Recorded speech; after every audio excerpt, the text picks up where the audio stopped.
Você já prometeu para si mesmo, desta vez vai ser diferente. E quando percebe, está vivendo o mesmo tipo de relação, as mesmas frustrações, os mesmos vazios, os mesmos desencontros. Por que isso acontece? Por que é tão difícil sair de certos padrões, mesmo com toda a consciência do mundo? A resposta talvez esteja atrás do espelho, lá onde vivem as memórias que você já esqueceu, mas que ainda te guiam. Segundo Freud, não escolhemos nossos parceiros por acaso. Há uma força invisível, o inconsciente, que nos empurra, silenciosamente, em direção ao familiar, mesmo que o familiar nos machuque. É como se o coração tivesse memória própria, e ele busca repetir, inconscientemente, o que viveu na infância. A ausência, o abandono, a superproteção, o silêncio. Tudo isso vira referência. E mais tarde, critério de escolha. Você não quer alguém igual ao seu pai, à sua mãe, aos cuidadores da infância, mas o seu inconsciente busca o conhecido, mesmo que isso signifique reviver as mesmas dores em novos corpos. Neste vídeo, vamos explorar como as experiências do passado moldam seus vínculos afetivos. Vamos falar de Freud, da compulsão à repetição, das feridas infantis que viram carência disfarçada de amor. E se você viu nosso vídeo anterior sobre repressão sexual, vai perceber como o desejo negado se infiltra nas relações, gerando dependência, medo, controle. Mas esse vídeo não é sobre culpa, é sobre lucidez. Porque só quando você entende a origem do padrão, pode finalmente escolher diferente. Se você sente que algo se repete na sua vida amorosa, esse vídeo é para você. Você acha que escolhe racionalmente com quem se relaciona? Que avalia, compara, decide? Talvez sim, mas apenas na superfície. A verdade é que o inconsciente está escolhendo muito antes da sua mente entender o porquê. Freud nos mostra que o amor, esse amor que você acha que está no presente, muitas vezes é apenas um reflexo do passado. Não estamos falando de escolha livre, estamos falando de repetição emocional. Você já percebeu como certas pessoas te atraem intensamente? Mesmo quando você sabe, racionalmente, que aquilo não vai dar certo? É como um imã invisível. Você sente que conhece aquele tipo, que tem algo familiar ali. E tem mesmo. Freud chama isso de repetição de padrões familiares. É o seu inconsciente tentando resolver, no outro, aquilo que ficou mal resolvido dentro de você. E aqui entra o polêmico, mas necessário, complexo de Édipo. A ideia de que nossas primeiras experiências de amor e rivalidade, geralmente ligadas aos pais, moldam a forma como nos relacionamos afetivamente. Você pode rejeitar isso intelectualmente, mas observe sua vida. Veja quem você atrai, como você ama, quais dinâmicas se repetem. Aí está a evidência. O seu inconsciente quer repetir, porque acredita que dessa vez vai consertar o passado. Mas enquanto essa escolha for inconsciente, o ciclo se repete com nomes diferentes. E aqui entra a conexão com o vídeo anterior. Os desejos reprimidos também influenciam essas escolhas. Quando você não reconhece seus impulsos mais profundos, acaba se ligando a pessoas que despertam neles alguma emoção disfarçada, muitas vezes através do conflito, do controle, da dependência. Ou seja, você acha que está escolhendo por amor, mas muitas vezes está escolhendo por padrão. E o que é padrão pode ser quebrado, mas só se for visto com clareza. Feridas de infância, vínculos de adulto. Toda criança carrega necessidades emocionais básicas: amor, segurança, presença, validação. E toda criança, em algum grau, experimenta falhas nessas entregas. Às vezes foi ausência, às vezes rejeição. Em outros casos, superproteção disfarçada de amor. O que importa não é o que foi feito intencionalmente, mas o que foi sentido e registrado emocionalmente. E essa é a parte mais dolorosa. As feridas que você não nomeou lá atrás se manifestam hoje nas suas relações. Medo de abandono, ciúmes desproporcionais, dificuldade de confiar, fuga da intimidade emocional. Ou o oposto, entrega total, sem filtro, com fome de aprovação. Tudo isso pode ser consequência direta das experiências infantis. E é por isso que você atrai, repetidamente, o mesmo tipo de pessoa.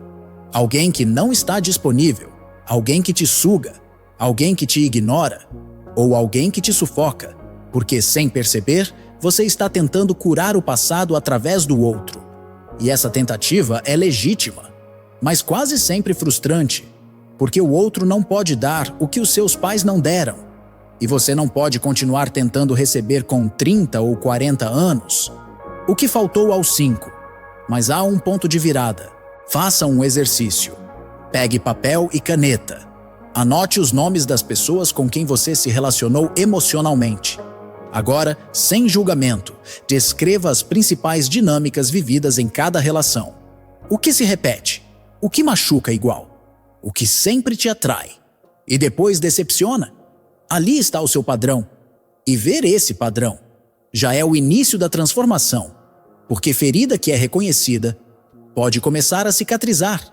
Amor ou carência disfarçada. Você já se perguntou se está realmente amando ou apenas tentando preencher um vazio? A linha entre o amor verdadeiro e a carência afetiva é muito mais fina do que parece. E na maioria das vezes, o que chamamos de amor é, na verdade, um pedido de socorro disfarçado. Você não quer alguém para compartilhar.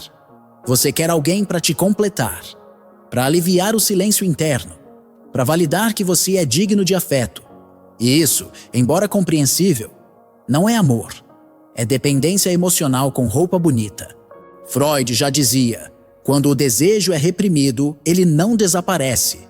Ele se transforma, e uma das formas mais sutis dessa transformação é a dependência afetiva. Você não se permite sentir prazer livremente, então transfere a necessidade de preenchimento para o outro. Você não reconhece sua sombra, então projeta no parceiro a missão de te salvar. Você tem medo da solidão, então chama de amor o apego que nasce da angústia.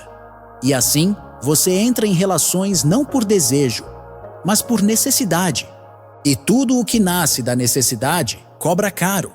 Relações assim geram controle, ciúmes, insegurança, manipulação emocional, porque o outro deixa de ser companheiro e vira muleta. Por isso aqui vai um exercício de autoobservação. Em seus momentos de silêncio, o que você sente? Você sabe ficar sozinho sem angústia? Consegue diferenciar saudade de carência? Desejo de hábito? Presença de medo? Se as respostas forem desconfortáveis, está tudo bem. Isso não é fracasso, é consciência. E consciência é o primeiro passo para amar de forma livre. No vídeo anterior, falamos sobre como o desejo reprimido gera distorções nas relações. Aqui você começa a perceber que muito do que parecia intenso era apenas uma tentativa desesperada de não encarar o vazio interno. O amor verdadeiro começa quando você já está inteiro, não quando alguém chega, mas quando você para de fugir de si mesmo. A repetição como tentativa de cura.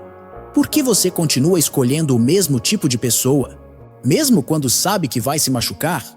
Por que, depois de tanto sofrimento, ainda volta para dinâmicas que jurou nunca mais repetir?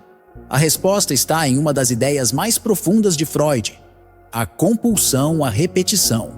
Segundo ele, o inconsciente não repete por prazer, repete porque quer curar. Quando você viveu algo doloroso na infância, uma rejeição, um abandono, uma humilhação, essa experiência fica registrada como uma ferida não elaborada. E o inconsciente, na tentativa de resolver o trauma, cria situações parecidas no presente.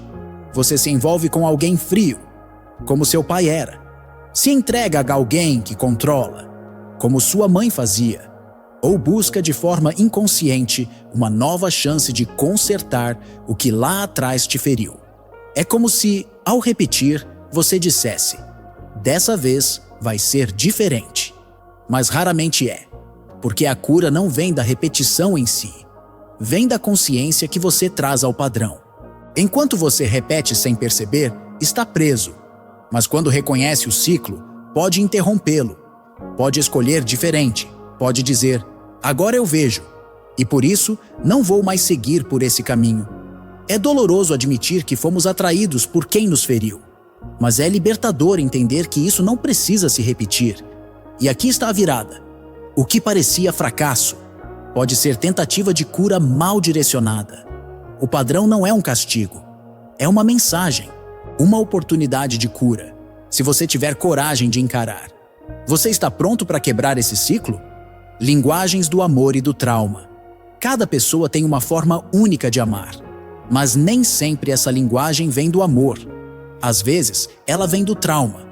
Quando você é criança e aprende que demonstrar afeto gera rejeição, você cresce confuso. Quando o toque é ausente ou ambíguo, você pode aprender a se afastar, mesmo querendo proximidade. Quando o amor foi condicionado, você aprende que precisa merecer o afeto. E tudo isso molda como você se expressa e como você entende o outro. Você pode achar que está sendo frio, mas está apenas se protegendo. Pode parecer carente, mas está só tentando garantir que não será esquecido. Pode exigir provas constantes de amor, não porque duvida do outro, mas porque duvida do próprio valor. E aqui está o ponto central. Traumas moldam linguagem. E se você não conhece sua própria linguagem, vai viver num diálogo emocional truncado, onde ninguém se entende de verdade. Muitas brigas começam não por falta de amor, mas por falta de tradução emocional. E é aqui que se conecta com o vídeo anterior sobre repressão. O que você não fala, o corpo sente. O que você não expressa, vira tensão, mágoa, afastamento, reprimir o desejo, o afeto, a dor. Tudo isso se acumula. E quando a comunicação trava, o relacionamento adoece.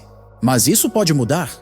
Começa com uma escuta sincera, com a coragem de nomear sentimentos, com o aprendizado de expressar vulnerabilidade sem culpa e com a disposição de ouvir não só as palavras do outro, mas também suas pausas, seus medos, seus silêncios. Você não precisa ter a linguagem perfeita, precisa apenas começar a se reconhecer no que sente e oferecer isso com verdade.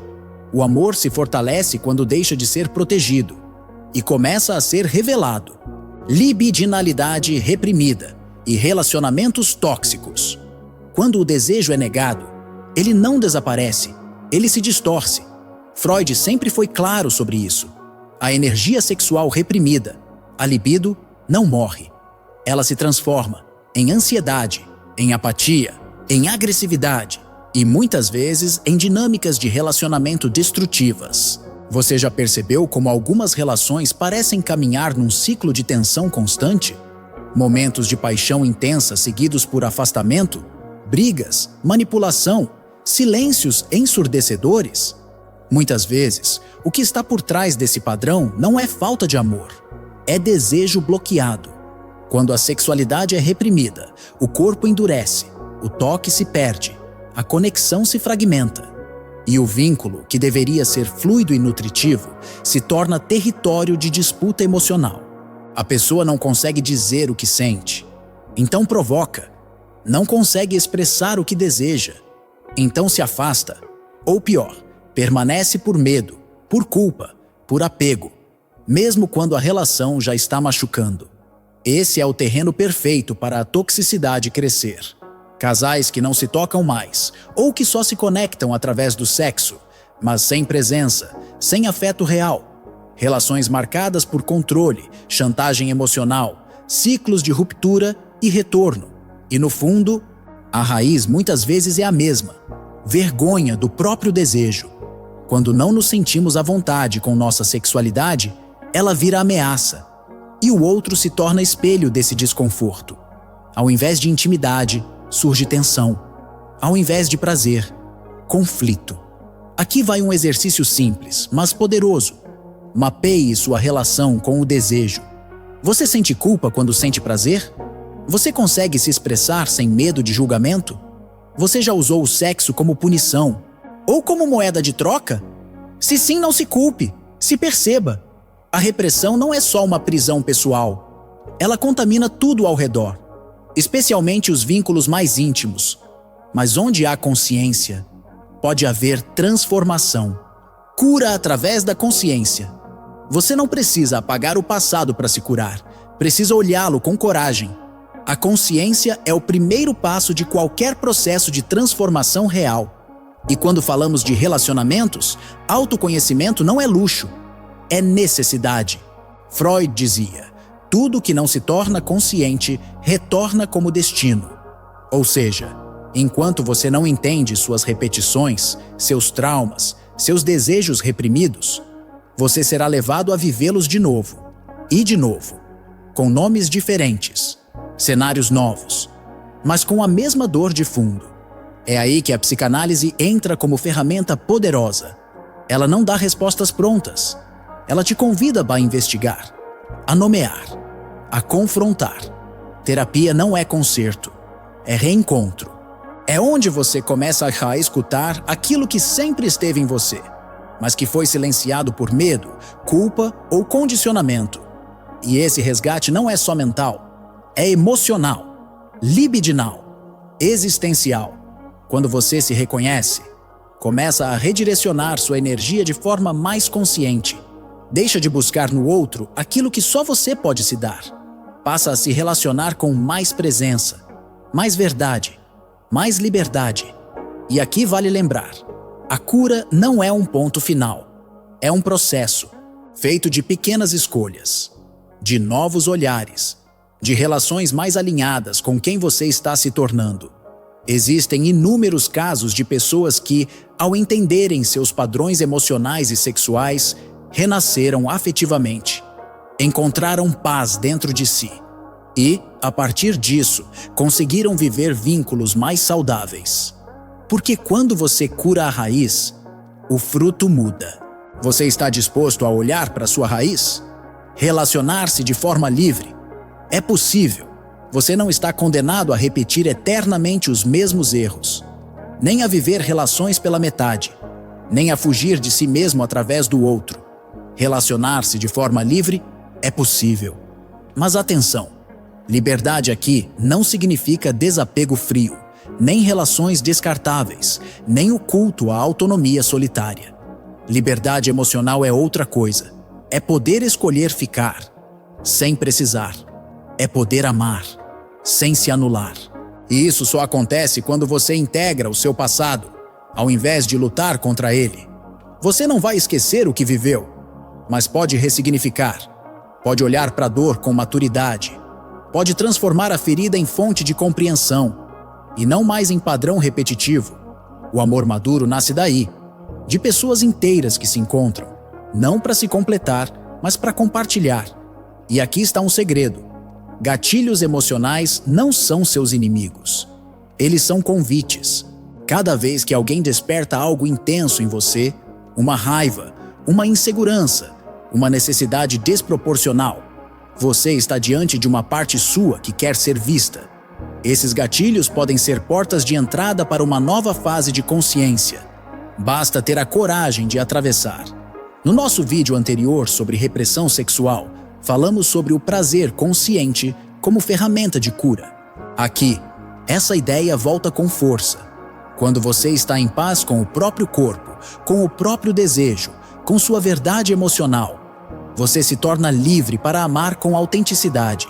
E isso muda tudo.